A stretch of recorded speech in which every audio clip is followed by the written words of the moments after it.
Good morning plus two class. हम आपका chapter 8 D and F block elements study कर रहे हैं। इसमें हमने डी ब्लॉक एलिमेंट्स को मेनली स्टडी कर रहे थे, जिसकी कुछ एक फिजिकल प्रॉपर्टीज हमने कर ली थी। बाकी की फिजिकल प्रॉपर्टी को आज हम स्टडी करेंगे। Next property is formation of coloured ion. When an electron from a lower energy d orbital is excited to a higher energy d orbital, the energy of excitation corresponds to frequency of light absorbed. यानी जब electron एक lower energy orbital से jump करके higher energy orbital में जाता है, तो जैसे ही वो जंप करेगा थोड़ी टाइम के बाद उसकी जो टेंडेंसी है वो है ग्राउंड स्टेट में वापस आने की। तो जब वो वापस आएगा वो अपनी एनर्जी को एमिट करेगा, और जब वो एमिट करेगा वो डिपेंड करेगा कि कितनी फ्रिक्वेंसी उसने लाइट की एब्जॉर्ब की है, उस पर वो कलर एमिट करेगा। The frequency generally lies in the visible region. The colour observe correspond to the complementary colour of light absorb. जिस कलर की वो लाइट को एब्जॉर्ब करता है उसकी कॉम्प्लीमेंट्री कलर को वो शो करता है। The frequency of light absorb is determined by the nature of the ligand. और जो लाइट एब्जॉर्ब किया वो डिपेंड करता है कि उस पर्टिकुलर आयन के साथ कौन सा ग्रुप जुड़ा हुआ है साथ में। Zn2 positive, Cd2 positive, all d orbital are fully filled. अब जो भी फुली फिल्ड होंगे उनमें तो डी ट्रांजिशंस नहीं हो सकती, यानी एक डी ऑर्बिटल से लोअर डी ऑर्बिटल से हायर डी ऑर्बिटल पे इलेक्ट्रॉन जंप नहीं कर सकता है।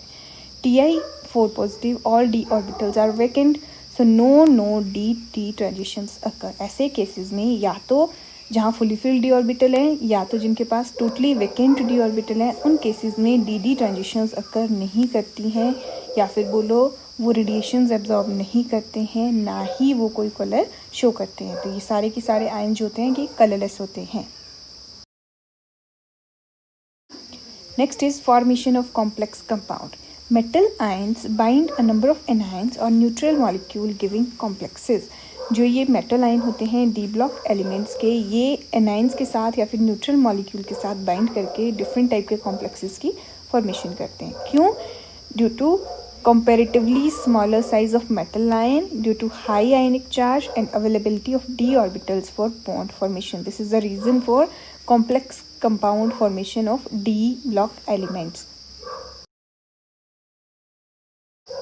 Next is formation of interstitial compound. When small atoms like hydrogen, carbon, nitrogen are trapped inside the crystal lattices of metals, they are usually known stoichiometric. Example होते हैं इसके TiC, Mn4 and then Fe3H.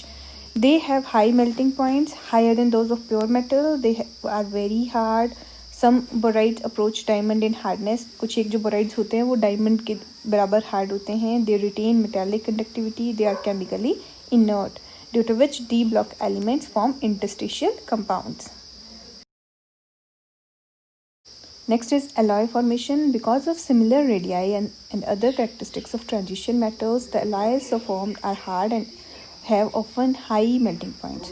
So ferrous alloys, chromium, vanadium, tungsten, molybdenum and manganese are used for production of variety of steel and stainless steel. Alloys of transition metals with known transition metals such as brass and bronze. इसका मतलब कि alloys जो transition elements हैं वो different type के alloys की formation करते हैं नॉन ट्रांजिशन एलिमेंट्स के साथ भी। Next is catalytic activity, which means कि डी ब्लॉक एलिमेंट जो होते हैं एज अ कैटलिस्ट काम करते हैं बहुत सारे रिएक्शंस में। जो transition metals and their compound are known for their catalytic activity. The catalytic activity is ascribed to their ability to adopt multiple oxidation state and to form complexes। और क्यों ये कैटालिटिक एक्टिविटी शो करते हैं? क्योंकि इनकी जो tendency होती है बहुत मल्टीपल ऑक्सीडेशन स्टेट शो करने की होती है और कॉम्प्लेक्सेस ये साथ में बना सकते हैं, जिसकी वजह से ये क्या है कैटालिटिक एक्टिविटी शो करते हैं।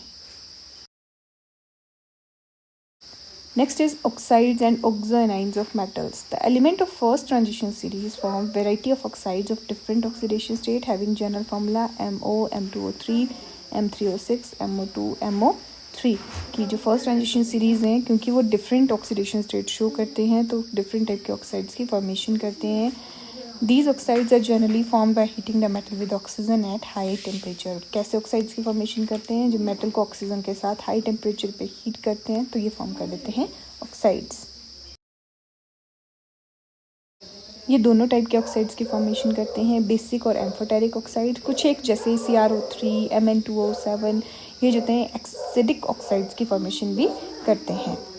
जनरली जब मेटल लोअर ऑक्सीडेशन स्टेट में होती है वो बेसिक ऑक्साइड बनाती है, जब वो हायर ऑक्सीडेशन स्टेट में होती है वो एसिडिक ऑक्साइड्स की फॉर्मेशन करती है। In general, lower oxidation state metal form basic oxide, higher oxidation state metal form acidic oxide and intermediate oxidation state form amphoteric oxide। जैसे MnO +2 oxidation state में basic होता है, Mn2O3 +3 oxidation state में basic होता है, but जैसे इसके oxidation state +8/3 होगी ये amphoteric होता है। Mn2 +4 oxidation state में amphoteric होता है, जबकि Mn2O7 +7 oxidation state में acidic होता है। That's all for today. इसके साथ आपके D ब्लॉक एलिमेंट्स ख़त्म होते हैं। नेक्स्ट क्लास में हम F ब्लॉक एलिमेंट्स स्टार्ट करेंगे।